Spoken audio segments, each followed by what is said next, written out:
নমস্কার, প্রান্তিক গাইডে সবাইকে শুভেচ্ছা অভিনন্দন। প্রান্তিক গাইডের পক্ষ থেকে আজকের নিবেদন কলকাতা বিশ্ববিদ্যালয় BA third semester education general SEC A1 পেপারের সাজেশন।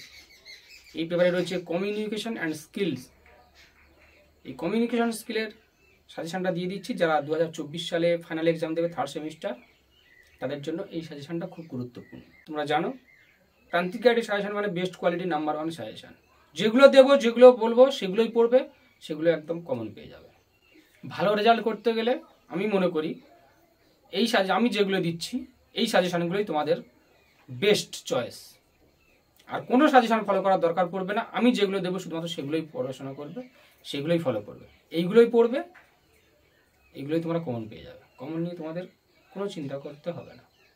প্রথম থেকে শেষ পর্যন্ত ভিডিওটা দেখো এবং যে প্রশ্নগুলো আমি বলবো সেগুলো খাতায় লিখে নেবে। দেখো, একটা কথা হচ্ছে তোমাদের সিসি পেপারে 20 পেলে পাস আর এসিসি পেপারে 24 পেলে পাস। আমি মনে করি পাস করাটা কোনো ব্যাপার নয়। পাস করতে গেলে খুব বেশি পড়তে হয় না, মোটামুটি পড়তে হয়। আর আমি খুব কম প্রশ্নের সাজেশান দিয়ে থাকি, খুব কম। এত কম প্রশ্নের সাজেশান কোথাও পাবে না। তাই আমি মনে করি এই সাজেশানটা খুব ভালো করে ফলো করবে এবং অবশ্যই করে বন্ধুদেরকে শেয়ার করবে। আর তোমাদের এই পেপারে কিন্তু শর্ট কোশ্চেন রয়েছে। শর্ট কোশ্চেন খুব গুরুত্বপূর্ণ। শর্ট কোশ্চেন যদি তোমাদের ভালো তোলা থাকে, আমি শর্ট কোশ্চেনের একটা ভিডিও দেব। শর্ট কোশ্চেন যদি তোমাদের ভালো তোলা থাকে, শর্ট কোশ্চেন যদি সঠিকভাবে করে আসতে পারো, ওটাই পাশের চাবিকাঠি। আমি শর্ট কোশ্চেনের একটা ভিডিও আপলোড করব, চ্যানেলের সঙ্গে থাকো। খুব গুরুত্বপূর্ণ হতে যাচ্ছে শেখ পেপারের শর্ট কোশ্চেনের ভিডিওটা, চ্যানেলে অবশ্যই সঙ্গে থাকবে।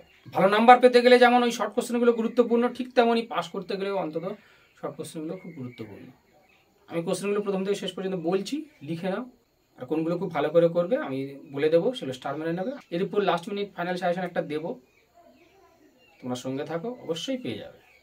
যদি সম্ভব হয় দেব। প্রথম প্রশ্ন লেখো, যোগাযোগ প্রক্রিয়া বলতে কি বোঝো? যোগাযোগ প্রক্রিয়ার নীতিগুলি আলোচনা করো। যোগাযোগ প্রক্রিয়ার নীতিগুলি আলোচনা করো। এবং ওর সঙ্গে লিখে নাও, যোগাযোগ প্রক্রিয়ার প্রতিবন্ধকতা বা সমস্যাগুলি আলোচনা করো। যোগাযোগ প্রক্রিয়ার প্রতিবন্ধকতা বা সমস্যাগুলি আলোচনা করো। পরের প্রশ্ন, শোনার ক্ষেত্রে প্রধান সমস্যাগুলি কি কি এবং কিভাবে এগুলি সমাধান করা যায়? শোনার ক্ষেত্রে বা শ্রবণের ক্ষেত্রে প্রধান সমস্যাগুলি কি কি এবং কিভাবে এগুলি সমাধান করা যায় আলোচনা করো। এর সঙ্গে লিখে নেবে, শ্রবণ প্রতিবন্ধকতা সম্পর্কে আলোচনা করো বা শ্রবণ প্রতিবন্ধকতার কারণগুলি আলোচনা করো। শ্রবণ প্রতিবন্ধকতা সম্বন্ধে আলোচনা করো অথবা শ্রবণ প্রতিবন্ধকতার কারণগুলি আলোচনা করো। পরের প্রশ্ন লিখবে, পঠনের বৈশিষ্ট্যগুলি আলোচনা করো এবং সঠিক উচ্চারণ দক্ষতা বিকাশের কৌশল। সঠিক উচ্চারণ দক্ষতা বিকাশের কৌশলগুলি আলোচনা করো। সঠিক উচ্চারণ দক্ষতা বিকাশের কৌশলগুলি আলোচনা করো।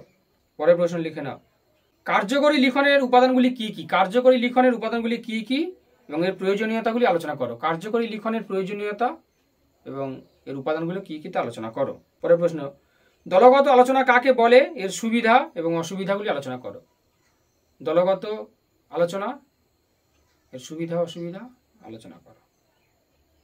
পরের প্রশ্ন, শ্রবণ দক্ষতার নীতিগুলি আলোচনা করো। স্কিমিং বা ভাষা ভাষা পাঠ, ভালো হস্তাক্ষরের বা হাতে লেখার বৈশিষ্ট্য, এগুলো করবে। আর তাৎক্ষণিক বক্তৃতা, নীরব পাঠ এবং সরব পাঠ, এর সুবিধা অসুবিধা। নীরব পাঠ সরব পাঠ বলতে কি বোঝো এবং নীরব পাঠের সুবিধা, সরব পাঠের সুবিধা এবং অসুবিধা। সুবিধা করলে অসুবিধাও করতে হবে, সুবিধা করলে অসুবিধাগুলোও করতে হবে। বিভিন্ন প্রকার যোগাযোগ সম্বন্ধে আলোচনা করো, অর্থাৎ যোগাযোগের শ্রেণী বিভাগগুলি আলোচনা করো। সঠিক উচ্চারণ দক্ষতার বিকাশ, সঠিক উচ্চারণ দক্ষতার বিকাশ। আর বিতর্ক ও দলবদ্ধ আলোচনার পার্থক্য, বিতর্ক ও দলবদ্ধ আলোচনার পার্থক্য, কথনের বৈশিষ্ট্য, শ্রোতার বিভিন্ন প্রকারভেদগুলি আলোচনা করো। লিখন দক্ষতার প্রয়োজনীয়তা, সঠিক উচ্চারণ দক্ষতার বিকাশ কিভাবে সম্ভব। আর অবশ্যই আমি চেষ্টা করব লাস্ট মিনিট ফাইনাল সাজেশনটা দেওয়া। তোমাদের খুব গুরুত্বপূর্ণ হচ্ছে এই লাস্ট মিনিট ফাইনাল সাজেশনটা সংগ্রহ করা। আমি যেগুলো বললাম এইগুলো করো। শ্রবণ, যোগাযোগ আর দলগত আলোচনা, সরব পাঠ নীরব পাঠ খুব ভালো করে করো।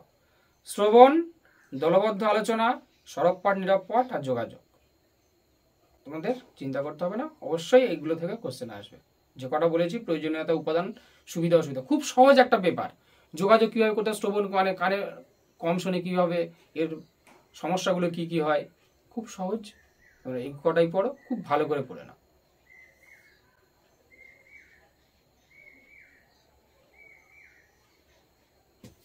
ধন্যবাদ।